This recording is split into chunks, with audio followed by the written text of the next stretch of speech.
Who knows the topic of today discussion? किसको पता है what is the topic for discussion today? Anybody knows? Varnashram system. Varnashram. You see, she's a Muslim and she knows what topic we will be talking about. ये मुस्लिम है, कृष्ण को मानती है, चाहती है कृष्ण को, और ये टॉपिक भी इनको पता है कि आज हम जो है वो वर्ण आश्रम धर्मा के बारे में ही हम बात करेंगे। सो वर्ण आश्रम धर्मा का जब भी माइंड में आता है तो हमें शिला प्रभुपाद का जो है वो मिशन जहन में आता है, क्योंकि शिला प्रभुपाद जी ने कहा था कि जी मेरी जो मूवमेंट का जो 50%, शिला Prabhupada said that 50% of the mission has been done already is a book distribution, sankirtana और DT worship and initiation programs and education programs। शिला प्रभुपाद जी ने ये कहा था ना कि जी संकीर्तन है, डिस्ट्रीब्यूशन है, बुक्स, ये सारा 50% मिशन है। जब प्रभुपाद जी आए थे तो उन्होंने क्या किया था, बहुत सारे टेम्पल फॉरन से खोले थे, उन्होंने इनिशिएशन से स्टार्ट की थी, पाश्चात्य देश के अंदर जाके जो है स्थापना की थी श्री कृष्ण राधा की डीटीज की, राइट, ऐसा ही है। पर उसके बाद उन्होंने जो है उसके साथ साथ एक और भी इम्पोर्टेंट चीज़ के बारे में बताया था। उन्होंने कहा था वर्ण आश्रम धर्मा। वर्ण आश्रम धर्मा में क्या करना होता है, शिला प्रभुपाद जी कहते हैं कि हमारा जो वैदिक कल्चर है, जो संस्कृति है, हम उसको फॉलो करें। वैदिक संस्कृति में काउ वर्शिप है, फार्म कम्युनिटीज़ है, यानी जो गौ माता है उनको हम आदर दें, उनके थ्रू जो हमें खाने को अनाज फल जो हम बैल चलाते हैं वो जो हमें मिलेगा तो उससे हमारे मन को शांति भी मिलेगी और शक्ति भी मिलेगी। तो शिला प्रभुपाद जी ये कहते हैं कि ज़्यादा से ज़्यादा हम कोशिश करें कि खेती बाड़ी है, गौ सेवा है, तुलसी पूजा है, इन सब को हम बहुत ज़्यादा आगे बढ़ाएं और ऐसी कम्युनिटीज़ बढ़ाएं कि वहाँ पर जैसे आजकल के जो मसाइले, बीमार हम रहते हैं, पोल्यूशन होती है बहुत ज़्यादा, और आप सबको पता है कि हम किसी भी जगह रहते हैं हमारा मन बहुत ज़्यादा विचलित रहता है। इवन बहुत सारे लोग होते हैं वो भगवान के मंत्र का जाप भी कर रहे होते हैं, तो जाप करते हुए भी जो है वो क्या रहता है, उनके मन में शंकाएं रहती हैं या एंजाइटी रहती है। इवन बड़े बड़े सन्यासीज हैं या गुरुजन हैं, वो भी समटाइम्स ऐसा होता है कि कहते हैं कि जी आजकल हमारा जाप जो है वो अच्छा नहीं होता, हम तो बहुत ही साधारण से लोग हैं, बहुत ही तुच्छ मनुष्य पुरानी है। लेकिन जो इवन बड़े बड़े सन्यासीज हैं तो हम उनकी किताबें, उनकी जो लेटर्स होते हैं पढ़ते हैं, तो उन्होंने भी शिला प्रभुपाद जी को ये कहा कि भाई हमारे मन की या चित्त की जो वृत्तियाँ हैं वो हमेशा एक जैसी नहीं होती हैं, फोकस नहीं होता। क्यों नहीं होता? क्योंकि हमारा जो अपने अपने जो रोल है, कर्तव्य हैं, वो हम पूरे नहीं कर पा रहे होते हैं।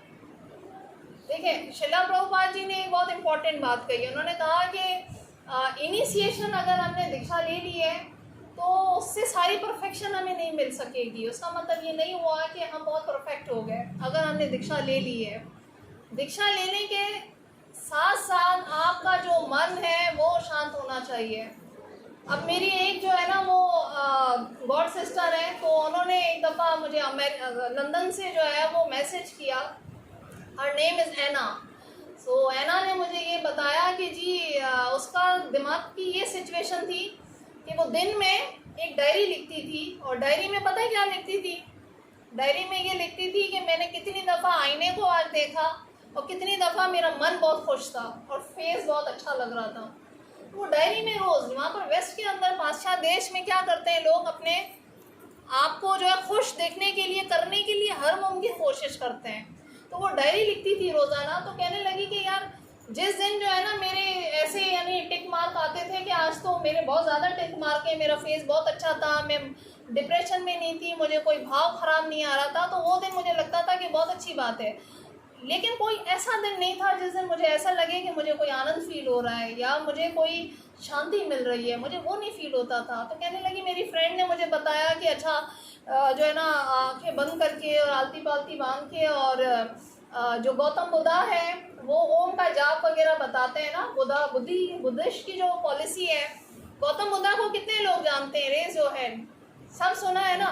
अब उसको उन्होंने बताया, वो जो मेरी जो गॉड सिस्टर है उसको उसके फ्रेंड ने बताया कि तुम गौतम बुद्धा जो है उसके मार्ग को अपनाओ, यानी तुम बैठ के जो है ना ओम का मंत्र का जाप करो तो तुम्हारी हमारी सारी शांति और आनंद वगैरह सबके जो मसले हैं वो सही हो जाएंगे।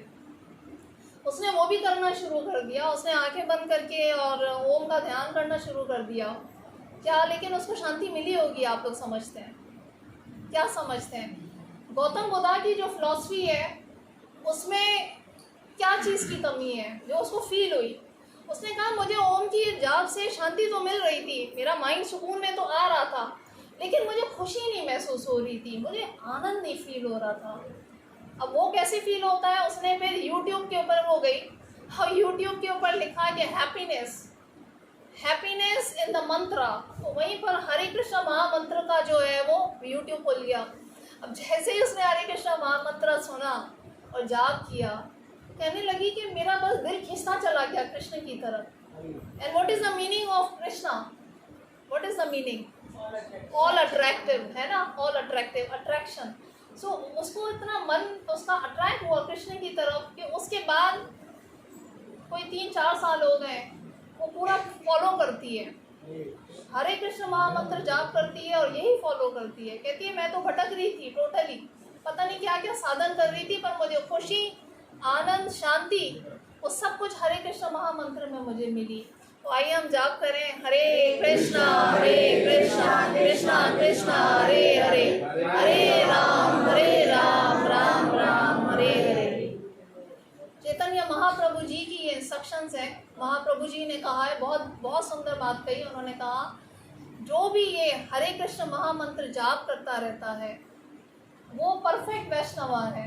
क्या है? परफेक्ट वैष्णवा है। अब अगर किसी ने जो है दीक्षा ले ली और वो सारे नियम फॉलो कर रहे हैं, इसका मतलब ये नहीं है कि वो परफेक्ट हो गया। हो सकता है उसके जाप में कहीं ना कहीं उसकी श्रद्धा की कमी हो, या उसके जाप में उसकी प्रेम की कमी हो, या उसके जाप में जो है वो कहीं एकाग्रता की कमी हो, या उसका मन विचलित होता हो। पर श्रील प्रभुपाद जी ने क्या कहा कि हर नाम एवं केवलम। तो होली नेम जो सिंगिंग है, जो हरे कृष्ण महामंत्र का जाप है, जब हम करते हैं तो उसी से ही हमारे परफेक्ट जो बैलेंस है, जो गुण है वो प्रकट होते हैं जीवन में। जैसे कि हमने उस ऐना की मिसाल दी, ठीक है। इसी तरह एक और जो है वो लड़की है, वो इंडिया में रहती है, और वो समझ लें कि अब प्रभुपाद की आप देखें कि किस तरह का उनका मर्सी है, उनकी कितनी कृपा होती है हम पर। वो कहने लगी कि वो ना काफ़ी अरसे से सारे पंथ पढ़ रही थी, लाइक शिवानंद सरस्वती वाली एक पूरी पंथ है, हरे कृष्ण परमहंस वाला एक पूरा संप्रदाय है। हरे कृष्ण परमहंस वाले जो है ओम का जाप वगैरह ज़्यादा करते हैं, तो वो भी पढ़ रही थी। फिर ये ओशो की फ़िलॉसफी है, उसकी भी वो पढ़ रही थी। साथ में वो जो है वो ये आनंद मूर्ति माँ है, उसको भी सुन रही थी। कहने लगी कि यार मैं ये सारा कुछ कर रही थी और शिला प्रभुपाद का भी जो है ना थोड़ा थोड़ा सा पढ़ती थी। तो मुझे लगता था कि शिला प्रभुपाद की जो फिलॉसफी है बहुत मुश्किल है फॉलो करना।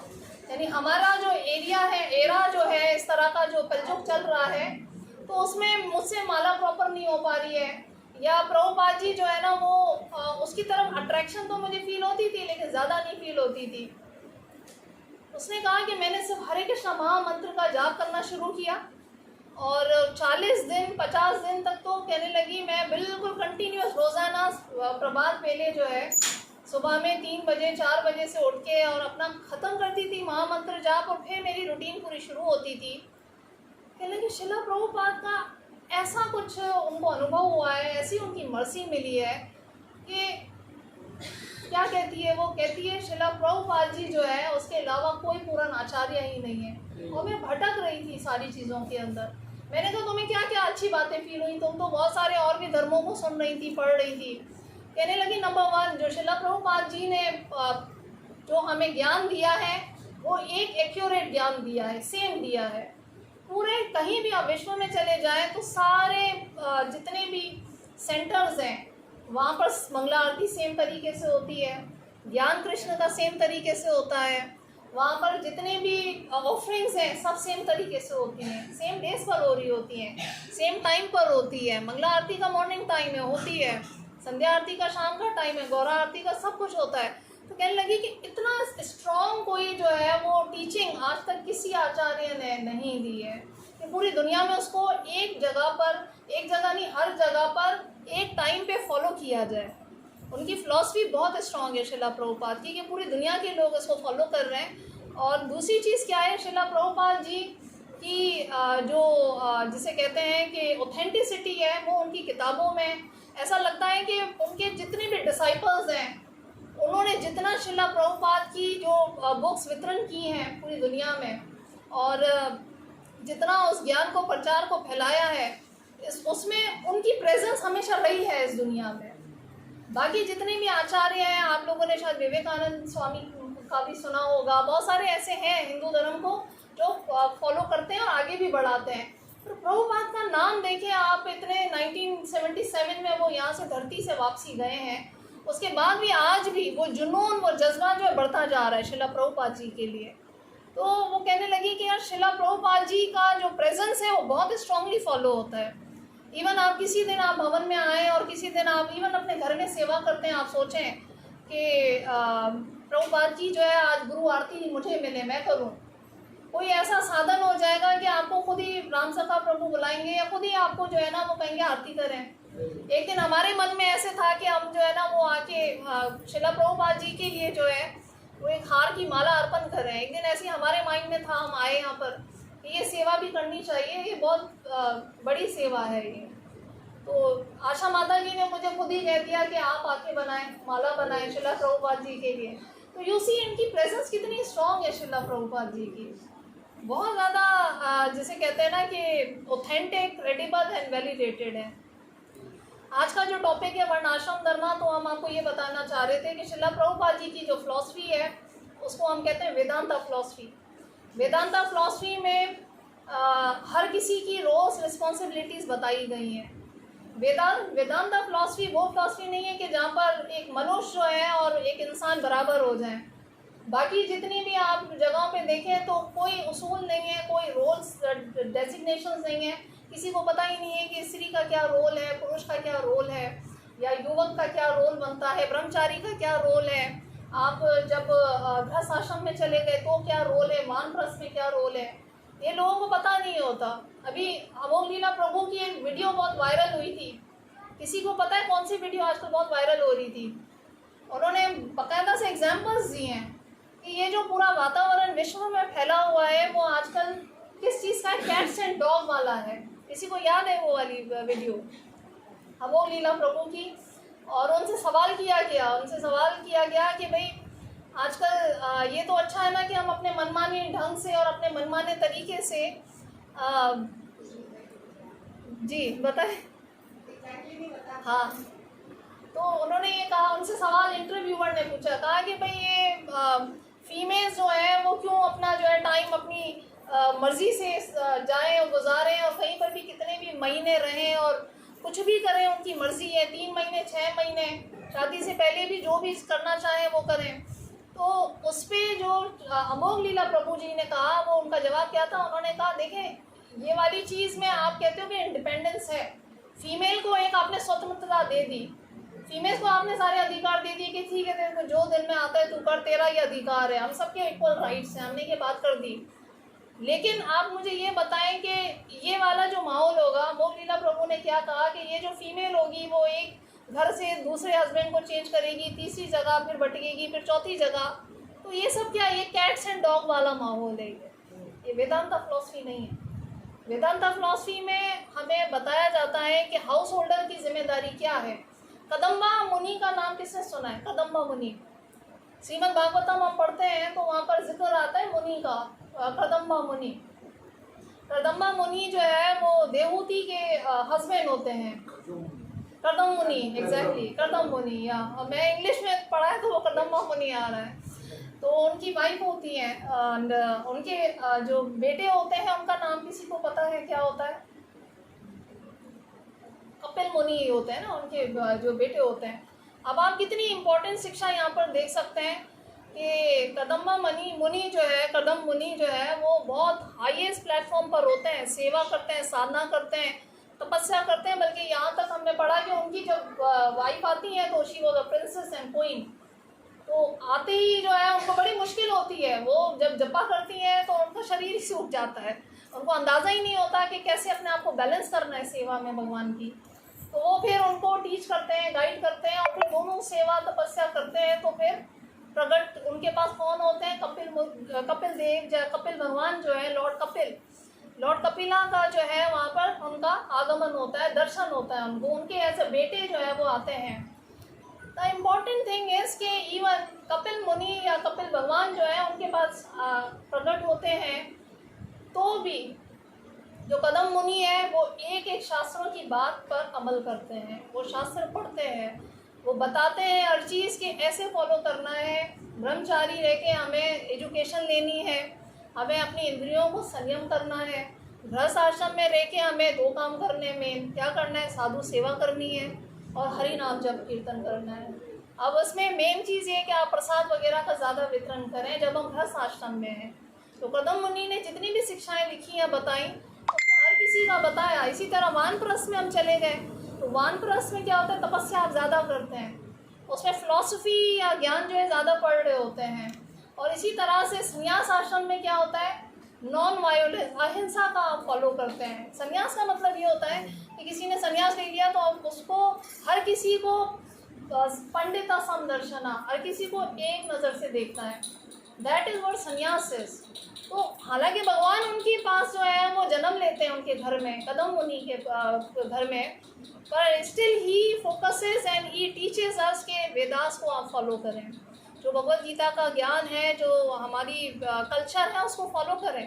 भाई भगवान मेरे अगर घर में आ रहे हैं तो मुझे क्या पड़िए कि मैं किसी चीज़ को फॉलो करूँ ना करूँ, मेरे पास तो भगवान आ रहे हैं ना, वो सोच सकते थे ना, but he emphasise on this thing. इसी तरह से युधिष्ठिर महाराज जो है वो नारद मुनि जी से जो है ना वो पूछते हैं, एडवाइस लेते हैं।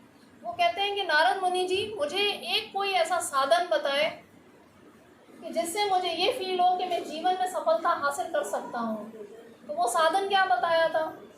बहुत सिंपल सा साधन बताया उन्होंने। ये बताया, every time you be dependent on Shri Krishna, every time you be dependent, यानी कि आप श्री कृष्णा पर हमेशा, हर हालत में, हर सिचुएशन में क्या रहे? निर्भर करें आप। ये एक एडवाइस थी जो कि नारद मुनि जी ने युधिष्ठिर महाराज को दी। अब ऐसे होता है कि बहुत सारी किस्म की समस्याएं आती हैं, चैलेंजेस आते हैं, कभी जॉब का मसला भी आ जाता है, कभी हमारी सेहत का मसला आ रहा होता है, पर हर हालत में जो है वो आप भगवान श्री कृष्ण पे डिपेंड रहें। तो भगवान श्री कृष्णा तो वो जैसे कहते हैं कि इतने ही उनकी तो दयालु है कि वो आपका, श्रील प्रभुपाद जी ने कहा है कि जो भक्त होते हैं उनके भाग भी चेंज हो जाते हैं। जब हरे कृष्ण महामंत्र हम जाप करते हैं तो हमारे जो भाग लिखे हुए होते हैं ना, जैसे किसी ने आपको बता दिया कि आपका तो स्टार के अंदर ये है, आपके संजीवन में ये होगा, वो सब कुछ भक्तों का चेंज हो सकता है। इतनी शक्ति है इसमें हरे कृष्ण महामंत्र में। So let's we sing again, Hare Krishna Krishna Krishna Hare Hare, Hare Ram Ram Ram Hare Hare. So हम आते हैं हाउस होल्ड ड्यूटीज़ की तरफ। हाउस होल्ड का मतलब क्या होता है? जो गृहस्थ आश्रम की जो हमारी ड्यूटीज़ हैं। तो कहते हैं कि रुक्मणी जी जो है वो सेवा में कृष्ण की हमेशा रहती हैं, वो लक्ष्मी है, और ऐसी पता नहीं करोड़ों लक्ष्मियाँ जो हैं भगवान की सेवा में होती हैं। तो द्वारसा मुनि जी के बारे में पता है सबको? क्या, कौन है? दुर्वासा मुनि जी के बारे में पता है? ये भी एक मुनि है, तपस्वी है, और वो एक दफ़ा क्या होता है कि इनवाइट होते हैं किनके घर पे? श्री कृष्ण के घर पे। जब श्री कृष्ण के घर पे दुर्वासा मुनि जी जो है वो इनवाइट होते हैं, तो उस वक्त उनको इनवाइट किया जाता है शाम के टाइम पर। अब शाम के टाइम पर क्या होता है, रुक्मणी जी सारी तैयारियां सब कुछ करके बैठी हुई होती हैं कि भाई प्रसाद भी रेडी है सब। तो दुर्वासा मुनि जी जो है वो मैसेज कन्वे करते हैं कि भाई आज तो हम नहीं आ रहे, हम तो रात के 12 बजे आएंगे। तो अब कृष्णा जी जो है वो रुक्मणी जी को कहते हैं कि भाई जो साधु हैं वो लेट हो जाएंगे आज। तो अब आप देखें कि गृहस्थ आश्रम में जब हम होते हैं, सबसे परफेक्ट जो जय, तो सबसे परफेक्ट जो